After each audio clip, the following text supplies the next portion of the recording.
วัสดีครับพี่น้อง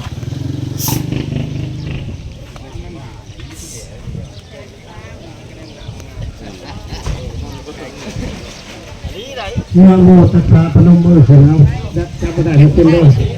นะโมตัสสะภะคะวะโตอะระหะโตสัมมาสัมพุทธัสสะ ร้านแขกมาลายอะไร ภะคะวะโตอะระหะโตสัมมาสัมพุทธัสสะนะโมตัสสะภะคะวะโตอะระหะโตสัมมาสัมพุทธัสสะ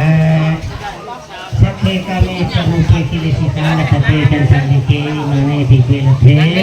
จัตถะเมตะโลวนะคะหังเนติหะวะตุหิติ ข่าวครัวแต่งงามๆมานะข่าวครัวค่ะ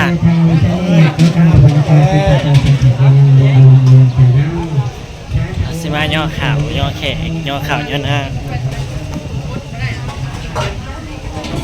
ก็นี่หมอเนี่ยหมอหนึ่งไปให้บริเวณหมอว่าอะไรคนจะแตกกันได้ปะใช่ทีเดียวเหรอปูตาเลยค่ะโทษเร่งเอาอันดาบกับยอดกับโทษเร่ง โทษกันยังว่าอยู่ เกินอยู่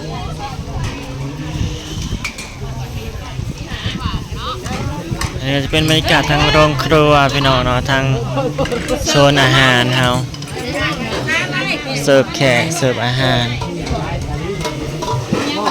จัดของขึ้นโต๊ะหน้าบ่ท่านนี่เคยแหละเพิ่นขึ้นก่อนเลย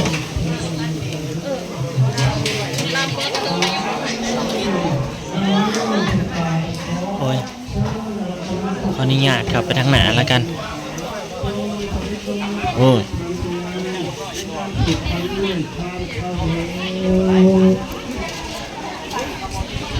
จะไปเบิ่งเคยกับอันไพ่เนาะเบิ่งชนท่านี้ก็แขกก็มารวมงานหลายคนแล้วนะพี่น้องแม่ซ้อนเขาก็มาแล้ว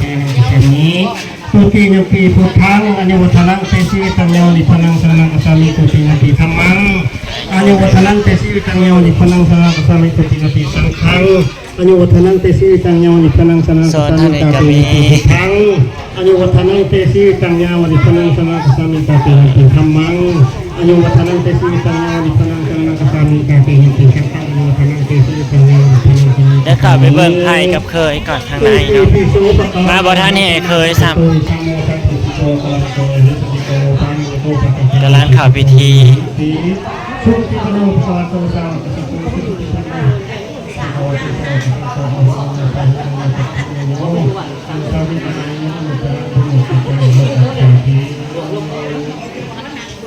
จะบ่าวจะสาวพี่น้องสีสวัสดีชุ่มชื่นถึงก่อนทางไปเสียงดังไปเพื่อนจะบ่าวจะสาวสังขาเพียงราศีเป็นสุพีมงแผ่นใจพาสุริยาใหญ่เข้าสู่ราศีเป็นปีพศ2567จะบ่าวรอจะสาวงามพี่น้องเอ้ยดีใจนำร้านสาวเนาะเกิดเป็นฝั่งเป็นฝาแล้วได้งานแล้วข่าวไม่ยายไม่11คำมาทำพงนักอาจารย์เพื่อนำคุณหายว่าแม่แหลมคงสังแก้ววามณีที่วันดีผู้เสียดีที่ก็ว่าจะอุตโสสิที่อยู่ความอุตมังคลาดีใจนำร้านสาวหลายๆเด้อเนาะเป็นฝั่งเป็นฝาได้คู่ครองเนาะได้แต่งงานตอนนี้กำลังขับไปที่สู่ฟันบายสีสู่ฟันบายสีกับสู่พักฟันเนาะ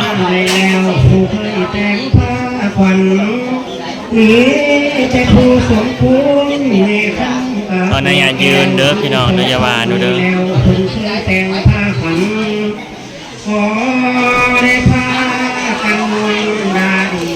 แต่งแล้วที่ทั้งเอาของแกงใส่ผ้าขันมนต์เต่ามีทางไปไว้และไปสีเห็นใจเมื่อที่เกียงพอเลยหมดแล้วอยากให้เพิ่นทำพิธีก่อนพี่น้องเดี๋ยวเบิ่งบรรยากาศกันเนาะก่อนเนาะตาบรรยา การย่อแขกเสิร์ฟอาหาร เขานั่งในศาลจึงพอกงอกอาจให้ข้าบาทเป็นพามให้หาเอาความดีความงามมาห้องเฮียกเอาขวัญว่ามาเยอะขวัญเอ้ย เห็นทุกหน้าทุกตา ขวัญเผื่อเจ้าอย่าได้ อันนี้ก็สิเป็นบอนซอยพี่น้องเนาะ บอนนาบอนซอยค่ะสอกซอนสมเสื้อหน้า จะ ด เอา ว กระ ง สิมาซอยนี่แหละ ขวัญเผื่อเจ้า แม่คอย เสือเจ้ามาดาวซอย กับบาวดาวพี่น้องนะตัวเดียว ใส่แขนใส่กอยละจอน ถ้านั่งกินข้าวเลยบ่วะ จิกจับเรือตาองค์ แต่เพิ่นสูตรควันแล้วก็เสียนไปผูกแขนลานเนาะผูกแขนแล้วเจ้าสิมาซอย พันร้อยปีละดาที่ทั้งดวงดาวไทยอ่านกองกินแปงมีทั้งดวงมาลา คนหลายได้มาซอยงานมื้อนี้มาร่วมงานมื้อนี้โอเคเดี๋ยวเฮานั่งค่ะนั่งอยู่นี่แหละพี่น้อง ฟังแก้วแดงผูกพระเจ้า แขกคนก็มาหลายเลยพี่น้องเต็มโต๊ะเต็มเต็นท์เบิดเลยทางทีมงานพ่อครัวแม่ครัวเฮาก็ซอยกันดีคือบ่เห็นเพิ่นเริ่มผูกแขนแล้วบ่ทางในเดี๋ยวนาสิเข้าไปผูกแขนจะว่าแตะสาวเนาะแม่คอยก็แต่งโตวมาแม่กินข้าวน้ำกันพี่น้องเลยกินข้าวก่อนขับผูกแขนกับข้าวแซ่บมานี่ข้าวแซ่บมานี่นะพี่มือไอ้ล่าง ทีนี้จะแซ่บแล้วไหมเนาะนี่แม่บอกอยู่ว่าสลัดดิบ ข้าวน้ำกันพี่น้องกินข้าวหลานสิไปผูกแขนหลานสาวแต่งตัวมาวันนี้เนาะ แสดงว่าเบาดาวได้ยังบานชื่นนี่เนาะนะในเครื่องนึงโอ้เบาดาวก็ไปเป็นมอไซค์พี่น้องเลย โอ้ เพิ่นไปเอาเมียบ้านไหนน่ะ เป็นไง บ้านเดียวกันร้าน เป็นมอไซค์ ร้านข้าวหน้าบ่ เธอที่ได้แขกหมานบอก แม่นแม่นเป็นลูกชาเพิ่น ลูกหาเพิ่น เป็นมอไซค์ สันบอกใหญ่มากว่าแต่มันต้อนลงเพียง มอไซค์ครั้งแรกเป็นยังกับโบเป็นเลยดูจักครับ แต่งตัวแม่มันสุดแม่น้ำทิพย์งามเลยใส่เป็นสุดเลยค่ะมา ตอนครั้งแรกว่าตอนไปขอเจ้าแล้วตอนแจ้งให้ก็เป็นนะ ตอนแต่ง นะไม่ใช่ มอไซค์2 คนเลยจะได้ชั้นนึง บ่ได้แล้วต้องได้เป็นแจ้งแล้ว จะมือแต่งให้ขอนะเจ้า มือแจ้งปล่อย มือแต่งเบาพูดได้ เนี่ยเพราะว่าติดภารกิจช่วงนะจะเลยบ่ได้ไป อ๋อตะพี่นะเจ้าบอก เนี่ย ไป แล้ว ข ต อ อน นะ ขอเนี่ยไม่ปล่อยแล้วครับถ้าเป็นชั้นก็ไม่แจ้งก็ไม่ปล่อยแล้วถ้าเป็นบ่มีภารกิจก็ได้ เดี๋ยวนี้กำลังเข้าสู่พิธีผูกแขนจะหน่อยถ้าจะไปผูกแขนเดี๋ยวกินข้าวกินน้ำซะก่อนอย่างไปก็ได้ ได้น้ำแข็ง เดี๋ยวจะบ่าผูกแขนจะบ่าจะสาวแล้ว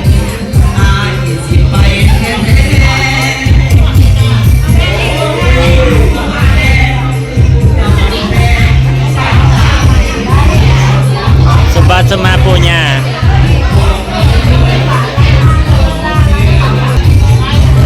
สมบัติสมาปูญาอันนี้ก็เป็นเครื่องสมบัติสมาเนาะ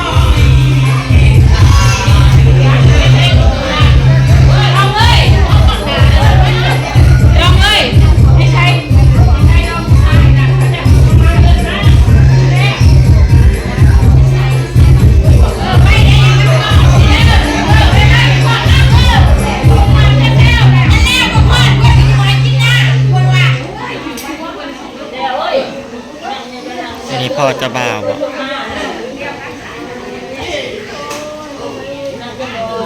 สมบัติสมา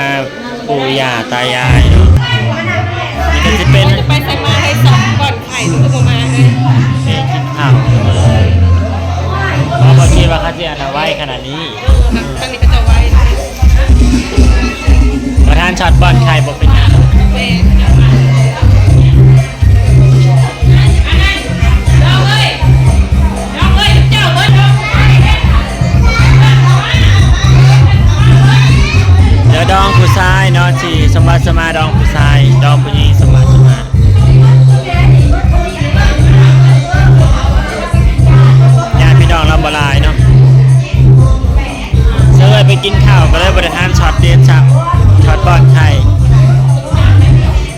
ดอก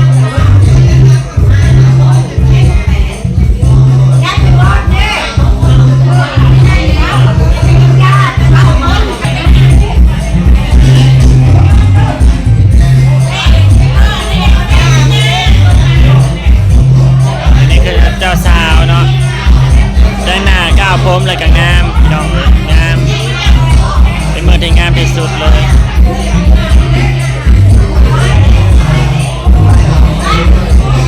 แต่พอแต่งก็ยังงามแล้วเจ้าสาวนะเจ้าบ่าวคือการหน้าตาดีตอนนี้กำลังสมบัติสมาปูญ่าเนาะ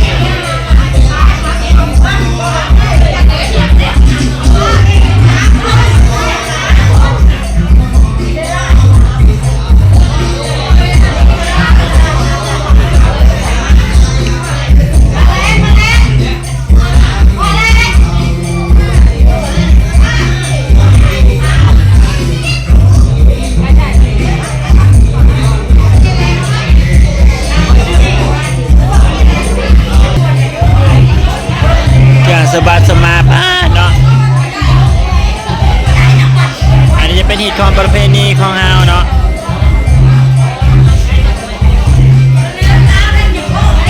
ฝ่ายยิงก็เป็นฝ่ายสมบัติสมาปู่ย่าเอาศาสตร์อมรเอาเนี่ยสมบัติสมาเนาะ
สมบัติสมัยปู่ย่าแล้วก็จะไว้กระเพรามาเบิ่งบรรยากาศด้านโรงครัวอีกนิดนึงเนาะพี่น้องเด้ยยัยไอ้ยายาเฮ้ย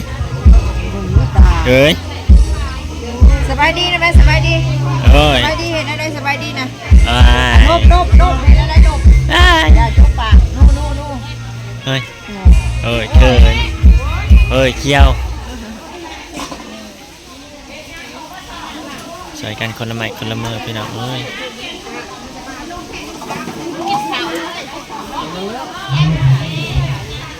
ทำนี่กับข้าวเลยข้าวได้เลยทำนี่เลย นี่ซื้อข้าวนี่แหละยังไม่รอด เอ้ย อันนี้แขกที่บ่ได้อัน เอาเลยเดี๋ยวผู้สาวบันไดจะหน่อย มันเลิกแต่เฮ้ยยังคงลง เอ้ย อย่าแม่มันงาน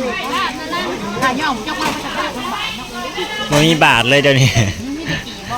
ชีพกับบ่มี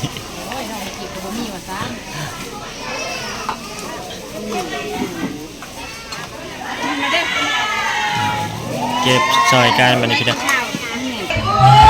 เนี่ยคือเสียงโฮแซวโอ้ยโอเคเก็บบรรยากาศไว้เท่านี้พี่น้องเนาะขอบคุณทุกกำลังใจนะคะดีใจกำลังสาวหลายๆเนาะเจอกันคลิปหน้าเด้อสมบัติสมมาปู่ย่าอยู่เนาะลืมขั้นตอนสุดท้ายพี่น้องตอนซอยงานค่ะ ได้บ่คนกายคนไม้เอา บอยนี่ก็จะเป็นบอลซอยงานซอยดองเนาะ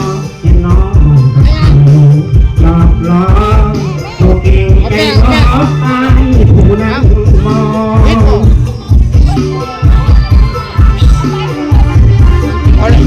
ยังโดยเซคาเฟ่ มีแต่พวกงาม เมาเหล้ากะย้อน ว่าเมาหันเจ้ายังจะหาเจ้าของให้ลืมคน ซอยงานซอยดองพี่น้องสวยก็จะซอยกันแม่จับกล้องให้ลูกแน่จับไม่เห็น อันนี้ชอบทำไมต้องใส่เรื่องห้องห้องจะไปปวดเรื่องหินเนี่ยมาสอบเด้อเอามาสอบเพลงได้